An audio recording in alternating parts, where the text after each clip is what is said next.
मिठाइयों पर लगने वाला चांदी का वर्क मांसाहारी होता है। ऐसी वीडियो आपने इंटरनेट पे बहुत देखी होगी, क्योंकि उनको जानवरों के चमड़े में रखकर तैयार किया जाता है। इसलिए आज मैं आपको इंडियन फैक्ट्री में हाईटेक मशीनों द्वारा 100% शुद्ध शाकाहारी चांदी वर्क कैसे तैयार किया जाता है उसका पूरा प्रोसेस बताने वाला हूं। साथ ही चांदी का वर्क मिठाइयों पर क्यों लगाया जाता है और इसको खाने के क्या फायदे हैं ये भी बताऊंगा। मिठाइयों पर इस्तेमाल होने वाले चांदी वर्क को तैयार करने के लिए सबसे पहले असली चांदी की लंबी लंबी छड़ी लाई जाती है और इसको एक रोलर मशीन में डाल दिया जाता है। इस मशीन का काम होता है इस छड़ को दबा दबा के इतना पतला करना कि इसकी एक लंबी सी तार बन जाए। और आप सभी को पता ही होगा कि चांदी को जितना ज्यादा दबाया जाता है वो उतना फैलता है ना कि टूटता है। अब आप देख सकते हैं इसकी एक लंबी सी तार बन चुकी है और इसको अब रोल करके रखा जाएगा, जिसके लिए ये भैया इस चांदी की तार को उलझने से बचाने के लिए सीधा करते हैं। फिर ये भैया इसको लपेट लपेट के इसका एक रोल तैयार कर देते हैं। अब इस रोल को उठा के एक और रोलर मशीन में लगा दिया जाता है, जहां पर इसकी थिकनेस को अभी और ज्यादा पतला किया जाएगा। अभी इसकी थिकनेस 0.8 mm है, जो कि खाने लायक बिल्कुल भी नहीं होता। इसी कारण इसकी थिकनेस को और कम करने के लिए इसको एक तीसरी वाली मशीन में लगाया जाता है और यह भी एक तरीके का रोलर मशीन होता है, जहां पर इसकी थिकनेस को 0.2 mm तक लाया जाता है। और इस mm पे चांदी को आप खा भी सकते हैं और अच्छी तरीके से डाइजेस्ट भी कर सकते हैं। अब आप खुद ही देख सकते हैं इतना ज्यादा पतला हो चुका है कि आसानी से टूट भी जाएगा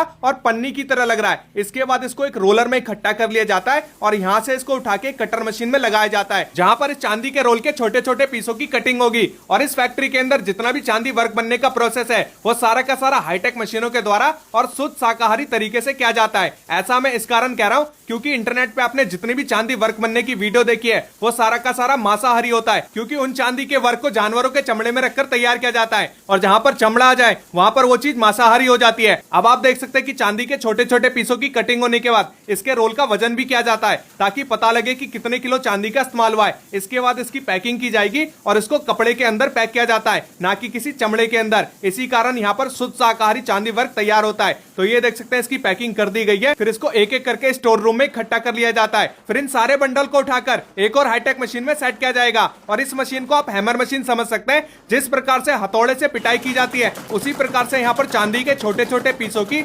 लगातार यहाँ पर पिटाई होती रहेगी और चांदी फैलता रहेगा। तो ये देख सकते हैं इसी तरीके से मशीन अपना काम करती रहती है। और इस मशीन में टाइमर सेट होता है, जैसी टाइम पूरा हो जाता है वैसी ऑटोमेटिक तरीके से मशीन बंद हो जाता है। तो यहाँ पर 5 मिनट का टाइमर सेट किया जाता है और 5 मिनट के बाद जब अपना चांदी फैल जाता है तो एक एक करके सारा बंडल यहाँ पर मशीन से निकाल लिया जाता है। अब इसके बाद इसको फाड़ कर चेक किया जाएगा कि अपना चांदी है वो अच्छी तरीके से फैला है या फिर नहीं फैला। तो भैया एक एक करके सारे शीट की यहाँ पर चेकिंग करेंगे और देखेंगे कि चांदी का छोटा सा जो पीस है वो फैल के बड़ा हुआ है फिर नहीं हुआ। तो यहाँ पर अपना चांदी का वर्क तो बनके तैयार हो चुका है, लेकिन अभी ये परफेक्ट शेप में नहीं है। इसी कारण इसको आगे डिपार्टमेंट में भेजा जाता है, जहां पर फर्मे से इसकी कटिंग की जाती है और इसको शेप में लाया जाता है। तो ये देख सकते हैं भैया एक एक करके फर्मे से इसकी कटिंग करते हैं